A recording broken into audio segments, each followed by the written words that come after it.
ছোট ছোট বিষয় থেকে কেন এরকম ঘটনা ঘটতেছে এটা তো আসলে প্রায়ই ঘটে এবং এদের কোনো ওই যে এর আগেও বলছিলাম যে কোনো কারণ লাগে না কোনো কিছু করতে। ভিতরে মানে একেবারে এই গোড়ায় একটু হাত দিতে হবে, দেখে আমরা একটু কাজ করি।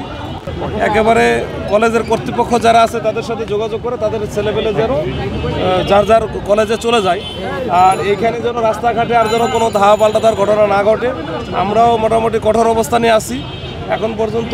এই যে এখন এই মুহূর্তে কিন্তু মোটামুটি যান চলাচল চলতেছে, মানে মোটামুটি স্বাভাবিক আছে, কোনো আপাতত কোনো ঝামেলা নাই। আমরা দেখি উভয় কলেজের কর্তৃপক্ষ যারা আছে দুই প্রিন্সিপালের সাথে কথা বলে আসলে ছোট ছোট বিষয় থেকে কেন এরকম ঘটনা ঘটতেছে এটা তো আসলে প্রায়ই ঘটে এবং এদের কোনো ওই যে এর আগেও বলছিলাম যে কোনো কারণ লাগে না কোনো কিছু করতে।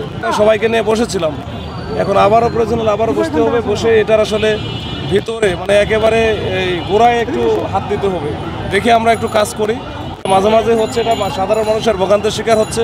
ইভেন এরা যখন মুখোমুখি হয়, এই মুখোমুখি হলে এটা যে কোনো ধরনের অঘটন ঘটে যেতে পারে। এই অঘটন যেন না ঘটে সেই জন্যই আমাদের আজকের যেমন অবস্থান, এবং আমরা এটা পার্মানেন্ট একটা সলিউশন চাই যে দুই পক্ষে এই যে মাঝে মাঝে যে অবস্থা, তারা দুই পক্ষে দুইটাই কলেজ এবং দুইটাই হচ্ছে সুনামধন্য কলেজ।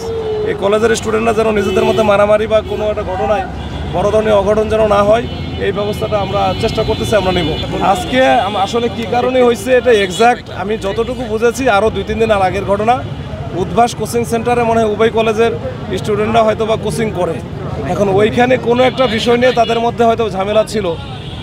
একজনের আইডি কার্ড নাকি আরেকজন নিয়ে নিচ্ছে, কারিয়ে নিচ্ছে, চর থাপ্পড় মারছে বা এরকম কিছু আছে।